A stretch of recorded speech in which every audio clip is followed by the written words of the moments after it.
Mirëmbrëma të gjithëve. Tani, edhe unë që në fakt, kur morëm iniciativën për të krijuar këtë lëvizje politike të re, Partinë Politike Mundësia, e kisha imagjinuar një ditë që ky pati i kongreseve do mbushej në këtë mënyrë, pavarësisht se kisha imagjinuar prapë për mua është një emocion i veçantë të jem këtu me ju. Dhe ju falenderoj të gjithëve që keni ardhur. Zonja që sapo foli këtu na tregoi një gjë, ose të paktën këtë mendova unë. Sikur përfaqësuesit e Partisë Mundësia të kenë të njëjtën energji, të njëjtin pasion që kishte zonja që foli këtu në parlament, ne ata do t'i thyejmë mes.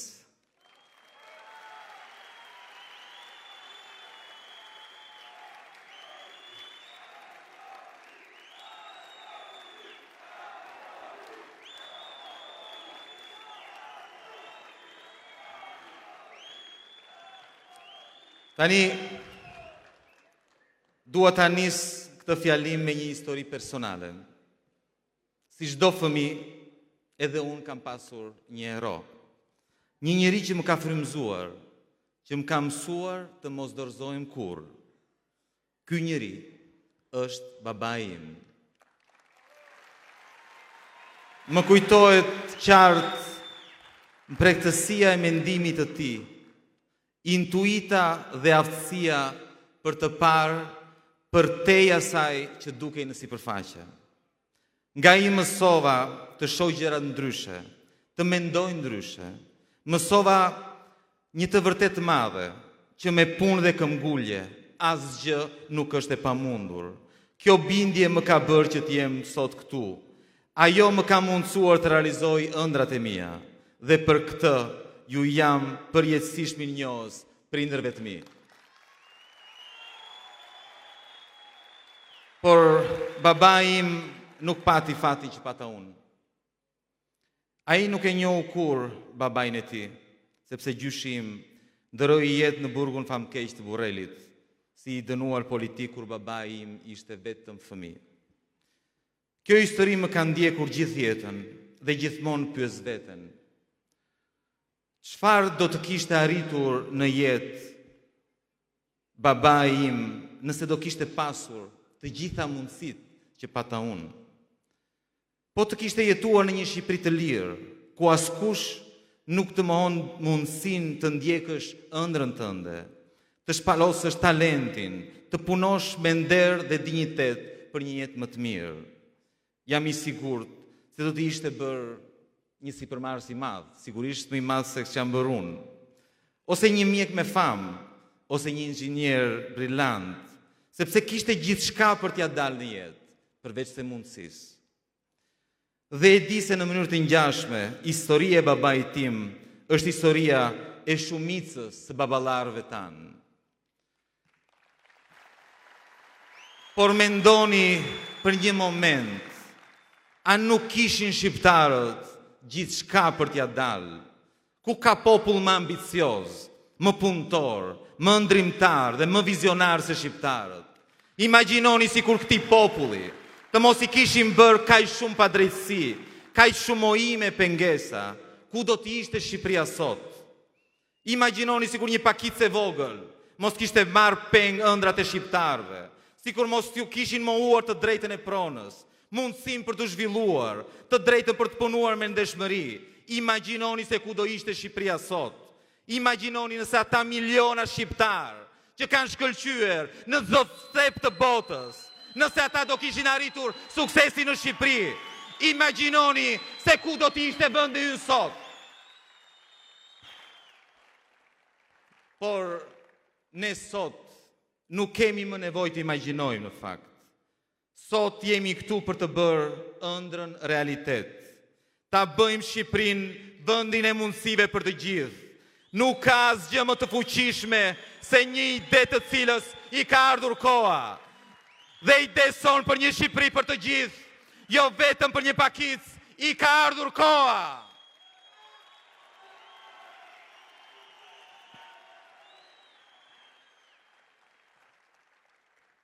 Të dashur miq, nuk ka dyshim që ne nuk mund të dëshojmë të kaluarën, por sot këtu së bashku, ne mund dhe duhet të ndryshojmë të ardhmen. Jemi këtu për të marrë në dorë fatin tonë, për ta bërë Shqipërinë vendin ku çdo shqiptar mund t'ja dalë me punë të ndershme. Në fillim ishim më pak se 10 veta me një ide që duke e çmendur, që Shqipëria mund të ndryshojë, por sot shikoni këtë sallë, shikoni sa shumë jemi me mira në këtë sallë, por jemi me qindra mira në gjithë Shqipërinë.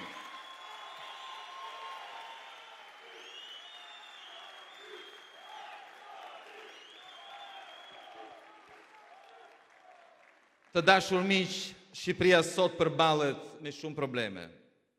Por burimi kryesor është korrupsioni. Ai nuk është vetëm një fenomen, por mënyra se si qeveriset vendi. Ky sistem nis nga maja e shtetit dhe zbret në çdo hall të administratës, duke pasuruar zyrtar dhe varfëruar qytetarët. Pagat, pensione dhe ndihma sociale janë minimale, ndërsa tendrat dhe lejet e ndërtimit blien dhe shiten. Ligji është kthyer në instrument shantazhi, drejtësia sulmohet vazhdimisht nga politikanë të korruptuar. Në 12 vjet kemi humbur 1 milion qytetar shqiptar. Familjet po coptohen dhe të rinj largohen sepse nuk ka shpresë as mundësi. Ekonomia kontrollohet nga një pakicë e lidhur me pushtetin. Konkurenca nuk ekziston, monopole dominojnë dhe çmimet janë më të larta se në Europë. Rrogat mezi mjaftojnë për mbijetesë. Administrata është e mbushur me njerëz që punësojnë nga lidhjet personale dhe korruptive. Sipërmarrja e ndershme përballet me barriera dhe gjoba. Spitalet private që mbështeten nga qeveria lulëzojnë, ndërsa ato publike shkatërrohen. Arsimi nuk përgatit të rinj për punësim, por i përgatit për emigrim. Në pushtet janë ende njerëzit e tranzicionit të viteve 90. Kur nuk kanë sjellë ndryshimin, vetëm rotacionin, nuk kanë asnjë vizion për të ardhmen, por tani shqiptarët kanë një alternativë të vërtet. Partia Mundësia, ne jemi ndryshimi, krejtësisht ndryshe.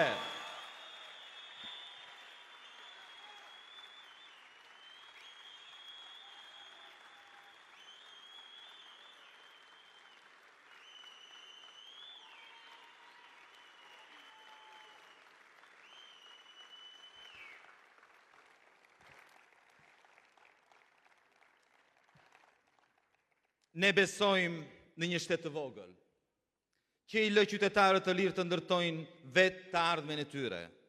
Ne duam një Shqipëri ku qytetarët nuk e ndjejnë shtetin si barë, por si garantues së lirisë, sigurisë dhe drejtësisë.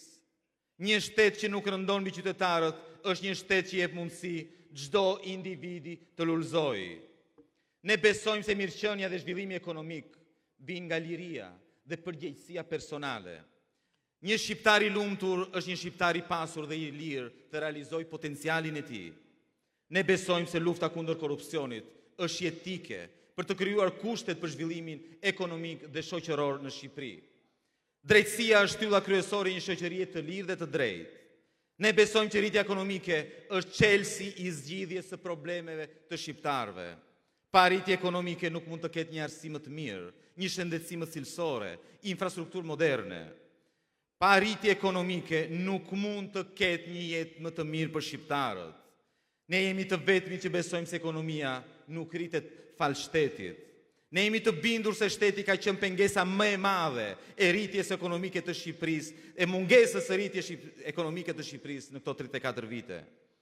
Ne nuk premtojmë mrekullira, sepse mrekullit i bëjnë njerëzit, nuk i bën shteti, nuk i bëjnë qeverit.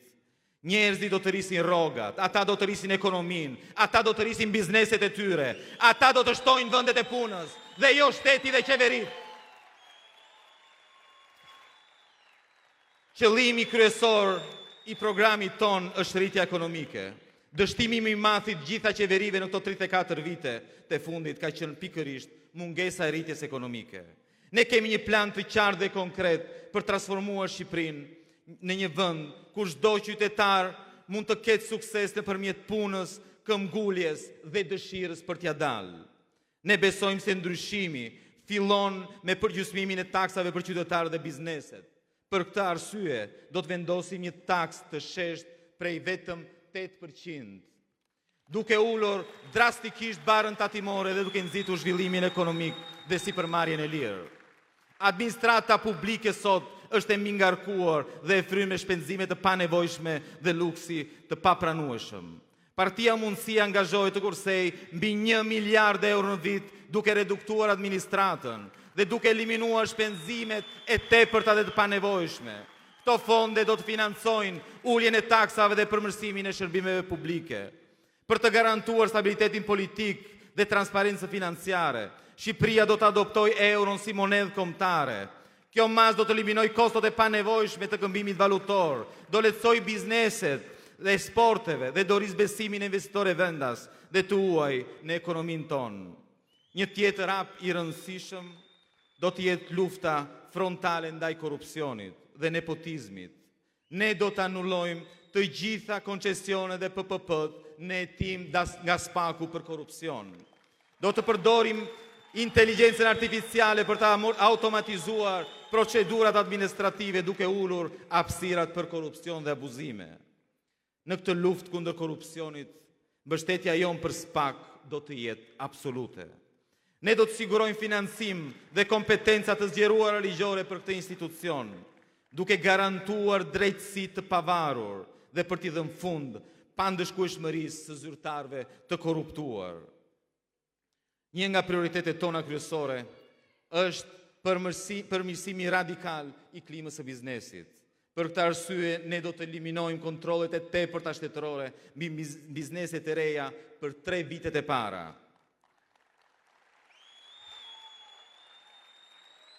Arsimi është çelësi i ardhmes.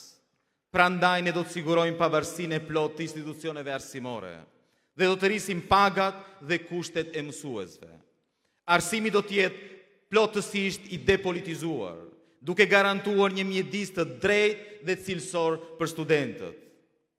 Në shëndetësi do të investojmë duke rritur buxhetin dhe duke krijuar ndërmarrjen kombëtare shëndetësore, e cila do të centralizojë menaxhimin, do të eliminojë burokracinë dhe korrupsionin dhe do të përmirësojë ndjeshëm shërbimin për qytetarët.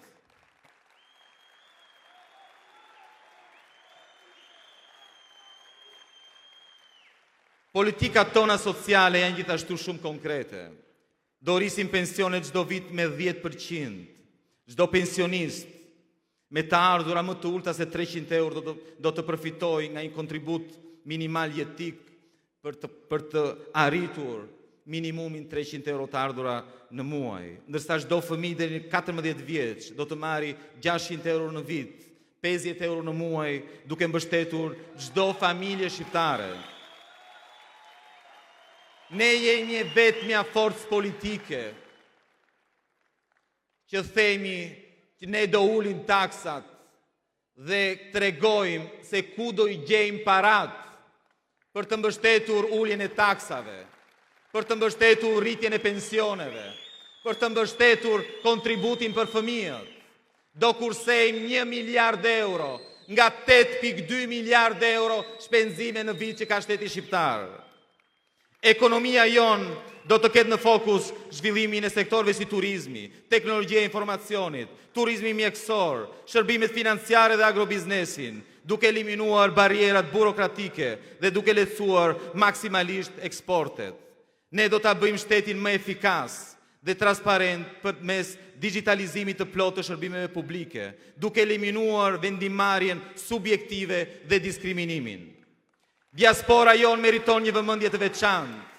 Prandaj do t'i ofrojmë lehtësi maksimal për investimet e tyre, duke krijuar kushte që ata të kthehen dhe të kontribuojnë për Shqipërinë që meritojnë. Ky është angazhimi ynë. Kjo është Shqipëria e mundësive që duam të ndërtojmë së bashku.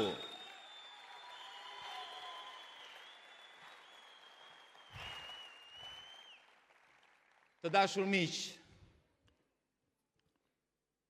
Ne jemi opozita e vërtet. Ne jemi opozita e sistemit. Ne jemi opozita e të kaluarës. Të gjitha ta që janë mbështetës së status quo-s i thonë shqiptarëve për ditë se duhet të zgjedhin midis dy alternativave të vjetra. Apo që duhet të zgjedhin midis të vjetrës dhe koalicioneve të reja, me zakone dhe abuzimet dhe pazareve njësoj si të vjetrit. Ne jemi e vetmja opozite vërtet.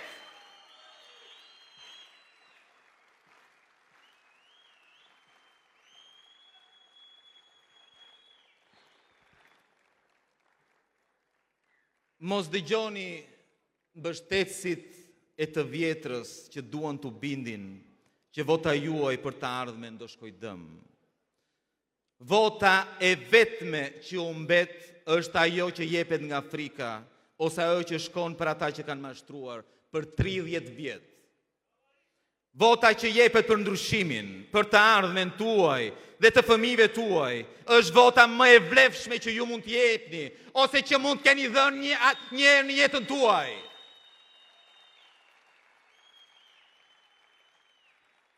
Atëherë, dua të flas për një çështje për të cilën mashtrohet opinioni publik dhe të gjithë ata që e kanë ndarë mendjen që do votojnë për të ardhmen.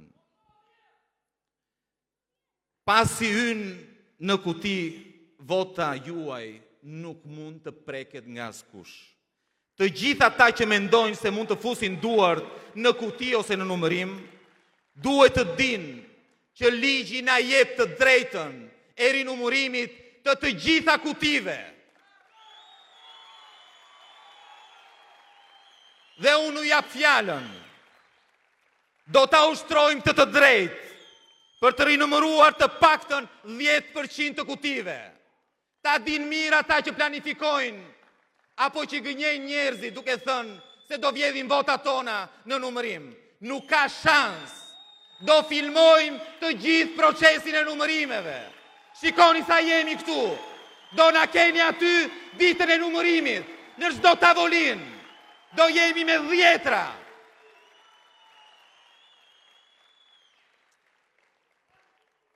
Tani,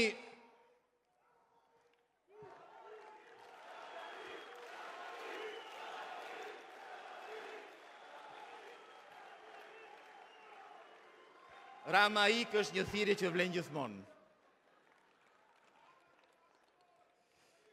Nëse korrupsioni në fakt do kishte një fytyrë, ajo do të ishte fytyra e Edi Ramës.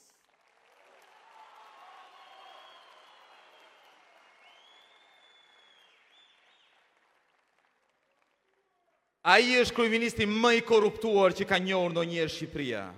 Njeriu që i dha fund shpresës dhe ngriti grabitjen në sistem. Tani, edhe unë kam dërmend të bëj një gjë prej politikanit të vjetër.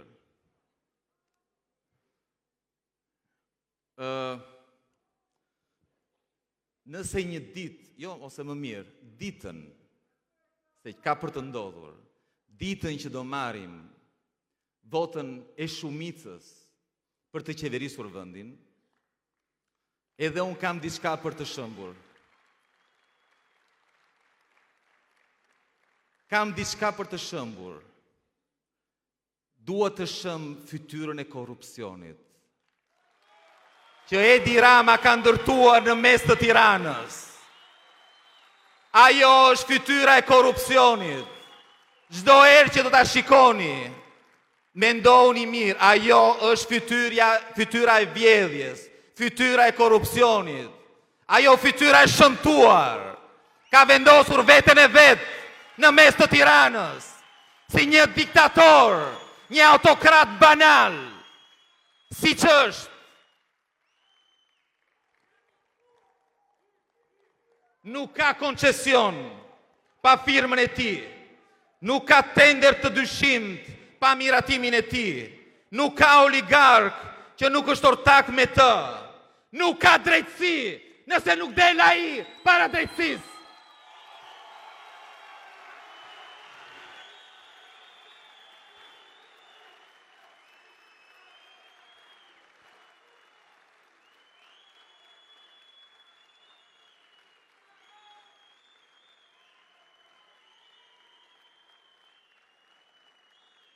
Rama ka zhduruar shtetin si askush para ti në një pronë personale, ndërsa shqiptarët i ka lënë pa shpresë, pa punë, pa të ardhme. Shqipëria sot paguan çmimin e një njeriu që për 25 vite ka drejtuar postet publike si pronë private, duke vjedhur dhe duke mohuar të drejtat e qytetarëve shqiptarë. Ka ardhur koha t'japim fund sundimit të tij. Ka ardhur koha për drejtësi.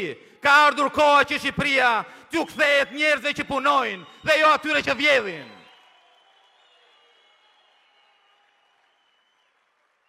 Por Edi Rama, të dashur miq, nuk mundet nga një e keqe me e vogël. Nuk mund të mposhtet nga një opozit që i ngjan. Një alternativ vetëm pak me zbet, vetëm pak me vjetër, vetëm pak me korruptuar. Edi Rama largohet vetëm nga një kontrast i vërtet, nga një forcë politike që nuk ka qenë pjesë e sistemit, që nuk i ka shërbyer kur pazareve, tenderave dhe përlyerjes me pushtetin, nga dikush që nuk i drejtohet askujt, nuk i detyrohet askujt përveç qytetarëve.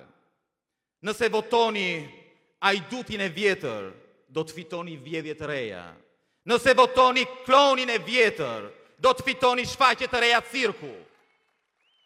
Rama nuk largohet me një alternativ që synon vetëm karrigen e tij, por nga një alternativ që ndryshon nga ai si nata me ditën.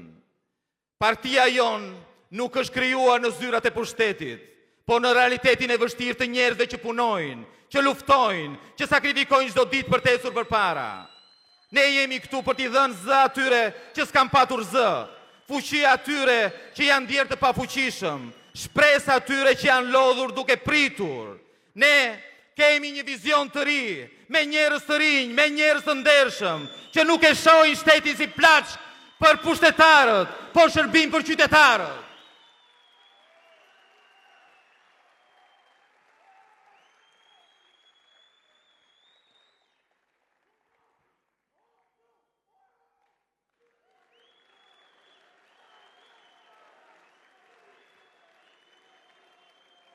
Të dashur miq, ne kemi pas një viti përgjegjësia jon është bërë shumë e madhe. Nuk e di nëse ju e keni dalluar, po unë shoh që njerëzit i kanë syt nga ne. I kanë shpresa tek ne.